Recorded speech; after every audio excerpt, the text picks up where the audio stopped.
Perkenalkan, nama saya Istiqomah Novia Susilowati dari kelas SPIA. Di sini akan menjelaskan mengenai Khulafaur Rasyidin.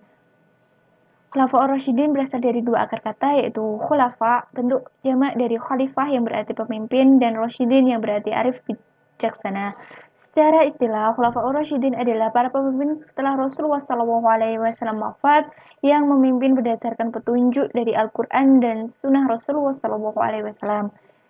Nah, yang termasuk dalam Khulafaur Rasyidin itu ada 4 sahabat Nabi, yaitu yang pertama Abu Bakar As-Siddiq, yang kedua Umar bin Khattab, yang ketiga Utsman bin Affan, dan yang keempat adalah Ali bin Abi Thalib.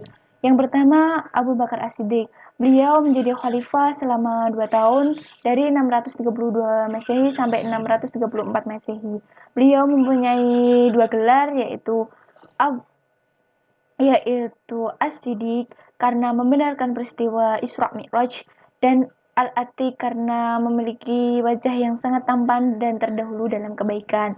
Keutamaan Abu Bakar, beliau merupakan kalangan laki-laki dewasa yang pertama kali masuk Islam. Imannya paling sempurna dari seluruh iman penduduk dunia setelah Rasulullah SAW. Paling dicintai Rasulullah, dan ia juga menyerahkan seluruh harta bendanya di jalan Allah. Pengangkatan beliau menjadi khalifah setelah Rasulullah SAW wafat pada tahun 11 Hijriah, terjadi perbedaan pendapat antara kaum Ansor dan kaum Muhajirin mengenai pengganti Rasulullah, di mana kaum Ansor mengajukan Sa'ad bin Ubadah, kaum Muhajirin menginginkan dari kelompoknya, sementara kelompok lain mengajukan Ali bin Abi Thalib. Untuk mengatasi perbedaan tersebut, akhirnya Umar mengusulkan agar diadakannya musyawarah, dan terjadilah musyawarah di Saqifah Bani Sa'idah yang memutuskan Abu Bakar As-Siddiq sebagai khalifah. Sistem politik dari pemerintahan Abu Bakar As-Siddiq adalah kekuasaannya bersifat sentral atau berpusat di tangan khalifah dalam memutuskan perkara melalui Dewan Syuro atau semacam MPR. Kebijakan politik Abu Bakar, ia mengirim pasukan ke Syam untuk menyerbu Romawi seperti perintah Rasulullah SAW semasa hidup di bawah komando Usamah bin Zaid. Kemudian mengembangkan Islam ke wilayah Persia dan Syria di bawah komandan Khalid bin Walid. Beliau juga tidak memberikan kekuasaan kepada anggota keluarga untuk menjaga dari fitnah. Peristiwa-peristiwa penting muncul dalam masa ini, di mana muncul gerakan riboh atau murtad, munculnya nabi-nabi palsu seperti Musailamah al-Kadzab, Aswad al-Unsi, dan Tulaihah al-As'adi. Prestasi-prestasi dari Khalifah Abu Bakar yaitu beliau berhasil memberantas nabi-nabi palsu, menumpas para pembangkang zakat, memberantas kaum murtad, dan mulai mengumpulkan Al-Quran dalam satu mushaf. Beliau wafat pada 634 Masehi dikarenakan beliau sakit. Kemudian digantikan oleh Khalifah Umar bin Khattab. Khalifah Umar bin Khattab lahir di Mekah tahun 581 Masehi. Beliau mempunyai gelar Al-Faruq yang artinya yang membedakan antara baik dan buruk. Sifat-sifat dari Khalifah Umar bin Khattab sebelum masuk Islam, dia adalah seorang orator yang ulung, pekulat tangguh, dan selalu diminta sebagai wakil sukunya bila menghadapi konflik dengan suku Arab yang lainnya. Beliau juga terkenal sebagai orang yang sangat pemberani dalam menantang Islam, punya ketabahan, kemauan keras, dan tegas. Setelah masuk Islam, ia berbalik menjadi pembela Islam yang paling kuat. Masuk Islamnya Umar, beliau masuk Islam setelah mendengar ayat-ayat Al-Quran yang dibacakan oleh adiknya, yaitu Fatimah binti Khattab. Padahal ketika itu beliau ingin membunuh adiknya karena mengikuti ajaran Nabi. Dengan masuknya Umar ke dalam Islam, maka terjawablah doa Nabi yang meminta agar Islam dikuatkan, dan salah satu dari dua Umar, yaitu Umar bin Khattab dan Amr bin Hisham, dan sebagai suatu kemenangan yang nyata bagi Islam. Keutamaan dari Umar bin Khattab, beliau merupakan salah satu dari 10 orang yang dijamin masuk surga secara langsung. Dia adalah pribadi yang sederhana dan adil terhadap rakyatnya. Beliau juga merupakan kepercayaan Rasulullah SAW bersama Abu Bakar. Syaitan pun bahkan takut kepada beliau, dan pendapat-pendapat Umar itu banyak dibenarkan oleh Allah, seperti dalam kisah Yahudi Abdullah bin Ubay dan tawanan perang Badar. Prestasi dan kebijakan Khalifah Umar bin Khattab. Beliau menetapkan penanggalan Hijriah yang sebelumnya menggunakan penanggalan Masehi, di mana penanggalan Hijriah tersebut mulai dihitung sejak hijrahnya Rasulullah SAW ke Madinah. Beliau juga menetapkan uang resmi negara, membentuk Baitul Mal sebagai lembaga keuangan yang bisa dimanfaatkan oleh umat Muslim, membangun kota Kufah dan Basrah di Irak, menetapkan gaji pegawai kekhalifahan, membentuk angkatan perang yang kuat, merapikan struktur dan administrasi pemerintahan, dan membentuk sebuah lembaga peradilan. Beliau juga melakukan perluasan wilayah. Di bawah kepemimpinannya, Damaskus jatuh pada tahun 635 Masehi. Setahun kemudian, setelah tentara Bizantium kalah dalam Perang Yarmuk, seluruh daerah Syriah jatuh di bawah kekuasaan Islam dengan memakai Syriah sebagai basis. Terjadi ekspansi diteruskan ke Mesir di bawah pimpinan Amr bin As pada tahun 641 Masehi, ekspansi Irak di bawah pimpinan Sa'ad bin Abi Waqqas, Iskandaria, ibu kota Mesir. Ekspansi ke Al-Qadislah, kota dekat Irak pada tahun 637 Hijri Masehi, ekspansi ke Persia tahun 641 Masehi. Dengan demikian, pada masa kepemimpinan Umar, wilayah kekuasaan Islam itu telah meliputi Jazirah Arab, Palestina, Syria, dan sebagian besar kota di Persia dan Mesir. Bersamaan dengan ekspansi tersebut, pusat kekuasaan Madinah mengalami perkembangan yang di samping karena wilayah kekuasaan yang semakin luas, maka wilayah Islam dibagi menjadi unit-unit administratif yang diatur menjadi 8 wilayah provinsi seperti Mekah, Madinah, Jazirah, Basrah, Kufah, Palestina, dan Mesir. Meninggal pada saat sholat subuh terbunuh oleh Abu Lulu'ah yang merupakan seorang majusi yang dendam terhadap beliau. Beliau memerintah selama 10 tahun 6 bulan 4 hari.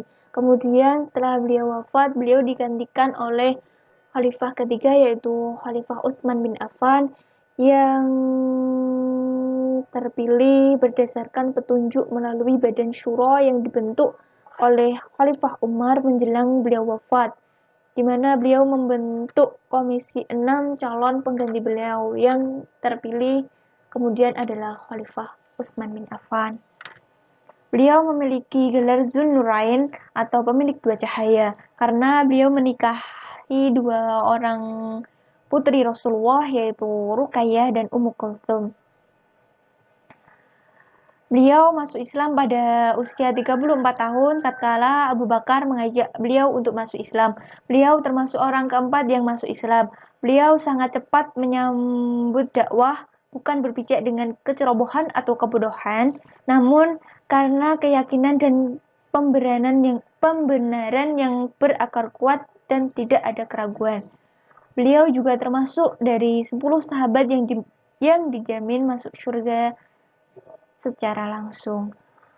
Beliau terkenal akan kedermawanannya, di mana pada perang Zaturiqah dan perang Ghatafan, Utsman menginfakkan 950 unta dan 70 kuda serta 1000 dirham untuk membeli sumur milik suku Ghifar. Kemudian pada masa Abu Bakar, ia juga pernah memberikan gandum yang diangkut dengan 1000 unta untuk membantu kaum miskin di musim kemarau saat itu. Kebijakan-kebijakan dari Khalifah Utsman bin Affan antara lain meneruskan kebijakan Umar bin Khattab dalam bidang lembaga keuangan, menerapkan kebijakan ekonomi seperti kewajiban menyerahkan zakat ke Baitul Mal dan mendistribusikan kepada mustahik, menerapkan pajak bumi atau kharaj, dan penetapan pajak barang perdagangan sebanyak 10%, memberikan izin untuk memanfaatkan tanah-tanah milik negara kepada penduduk miskin. Beliau juga memiliki prestasi-prestasi dalam masa pemerintahannya.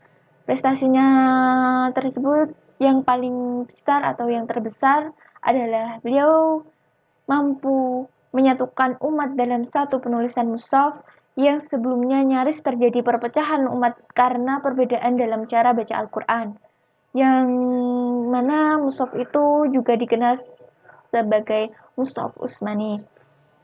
Beliau juga menaklukkan wilayah-wilayah hingga ke Syam, mengatur pola pemerintah sesuai dengan manajemen khalifah. Namun, di sini banyak sekali tuduhan nepotisme yang ditujukan padanya, di mana fitnah yang dilancarkan oleh Abdullah bin Saba, seorang Yahudi yang memecah belah umat Islam dengan melempar berbagai fitnah tuduhan kepada Utsman bin Affan. Salah satunya adalah di mana Utsman banyak mengangkat kerabat dekatnya. Ternyata tuduhan ini tidaklah benar. Dengan faktanya, di mana Walid bin Uqbah gubernur Kufah, kerabat dari Utsman, ternyata telah menjabat sejak masa Umar bin Khattab. Abdullah bin Sa'ad bin Abi Sarrah yang merupakan saudara sesusuan Utsman yang menjadi gubernur di Mesir menggantikan Amr bin As. Abdullah bin Sa'ad yang terkenal dengan sifat terpuji dan gesit dalam bertindak serta profesional, yang tidak mungkin seorang Utsman memilih hanya karena pertimbangan saudara belaka, serta Muawiyah bin Abi Sufyan yang telah menjadi gubernur Damaskus pada masa Umar. Fitnah yang semakin menyebar dan kaum pemberontak membentuk aliansi beberapa daerah di Kufah, Mesir, Basrah menuju Madinah, menuduh Utsman tidak adil dan sewenang-wenang. Namun di balik itu semua, mereka mempunyai rencana untuk membunuh Utsman. Nah, kaum pemberontak yang menuntut Utsman itu berjanji agar memenuhi tuntutan mereka. Utsman pun menyetujuinya dan situasi pun mulai kondusif. Tapi saat kaum pemberontak pulang, muncul desas-desus atau isu-isu bahwa Utsman telah membatalkan janji, bahkan mengirim surat rahasia ke Mesir agar para pemberontak ditindaklanjutkan saat mereka kembali dari Madinah, yang dimana Utsman tidak tahu mengenai surat tersebut. Pemberontakan ini terjadi terus-menerus dan akhirnya Utsman bin Affan meninggal, tidak tahu siapa yang membunuhnya. Tepat pada usia 82 tahun. Khalifah Utsman bin Affan terbunuh, kemudian digantikan oleh Khalifah Ali bin Abi Thalib, di mana beliau menjadi khalifah setelah dibaiat oleh sejumlah kaum muslimin, di antaranya adalah Tulaihah bin Ubaidillah, Zubair, dan Sa'ad. Beliau memiliki keutamaan, yaitu beliau masuk Islam sejak kecil, bahkan termasuk as-sabiqunal awalun atau golongan yang pertama kali masuk Islam. Pengorbanan Ali saat hijrahnya Rasulullah ke Madinah yaitu menggantikan posisi beliau di tempat tidur Rasulullah. Beliau pribadi yang cerdas, pemberani, dan berilmu karena beliau sejak kecil selalu bersama Rasulullah SAW. Sering menjadi pemimpin pasukan Muslim yang ditunjuk langsung oleh Rasulullah SAW. Salah satu dari sahabat yang dijamin masuk surga. Sifatnya tawadu, zuhud, adil, dan dermawan. Kebijakannya dalam masa pemerintahan Khalifah Ali bin Abi Thalib, beliau menetapkan lembaga peradilan dan mengangkat para hakim yang terkenal, di antaranya adalah Suraih bin Al-Harits di Kufah, Abu Musa Al-Asy'ari di Kufah, Abdullah bin Mas'ud di Yaman, Qais bin Sa'ad di Mesir, Abdullah bin Abbas di Basrah, dan beliau juga meletakkan dasar-dasar ekonomi serta menerapkan hukum fikih. Di mana fikih Ali bin Abi Thalib, beliau mewajibkan berwudu bagi orang-orang yang tidur sambil duduk jika hendak sholat. Boleh membaca Al-Quran dalam keadaan apapun selain junub. Dan orang yang enggan di sholat dipenjarakan hingga ia mau sholat. Iktikaf hanya di masjid jami yang digunakan untuk sholat Jumat. Haramnya daging hewan yang disembelih dengan niat bohong. Haramnya bermain catur dan dadu. Nah, di masa ini banyak terjadi konflik di mana terjadi perang Jamal. Nah, perang ini dinamakan Jamal karena Aisyah saat perang itu mengendarai unta untuk berperang. Perang ini terjadi antara Ali melawan Talhah, Zubair, dan Aisyah, di mana mereka menuntut